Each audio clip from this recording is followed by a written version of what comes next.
Mtazamaji wa PMTV Tanzania, karibu katika update za PMTV. Tupo hapa tena kwa ajili ya kukupa kile ambacho unastahili kukipata popote pale ulipo Tanzania ama nje ya mipaka ya Tanzania. Basi jua kwamba PMTV ni sehemu sahihi ya kuendelea kuhabarika kwa wakati sahihi bila kupitwa na habari yoyote ile, ili uweze kwenda sambamba na ulimwengu unavyoenda kuwa updated kila muda. Basi jua sehemu sahihi ni hapa PMTV. Sogelea tu YouTube yako ili uweze kufanya hivyo. Lakini pia kurasa zetu za mitandao ya kijamii zinakujuza mengi ambayo yanatokea kila siku.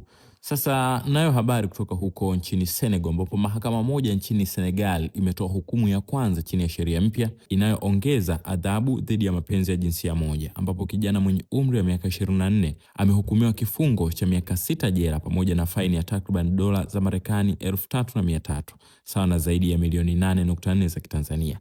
Hukumu hiyo imetolewa na mahakama iliyopo katika eneo la Pikine Guediawaye jijini Dakar kufuatia mtuhumiwa kutiwa hatiani kwa kosa lililotajwa kama vitendo vinavyokiuka maadili ya umma. Kijana huyo alikamatwa mapema mwezi huu kabla ya kufikishwa mahakamani.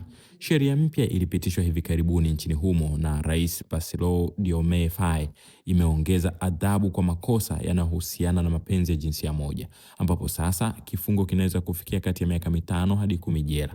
Mbali na hilo, sheria hiyo pia inalenga kudhibiti kile kinachoelezwa kama kukuza au kufadhili vitendo hivyo. Hatua hiyo inayotafsiriwa na wachambuzi kama njia ya kuweka vikwazo kwa makundi yanayotoa msaada kwa watu wa jamii za wachache wanaofanya vitendo hivyo. Hatua hiyo inafanya Senegal kuwa miongoni mwa nchi barani Afrika zilizoimarisha adhabu kali zaidi katika masuala yanayohusiana na mapenzi ya jinsia moja, jambo linaloendelea kuzua mjadala mpana kuhusu haki za binadamu na uhuru wa kijamii. Nini maoni yako? Shiriki nasi kwenye comment hapo.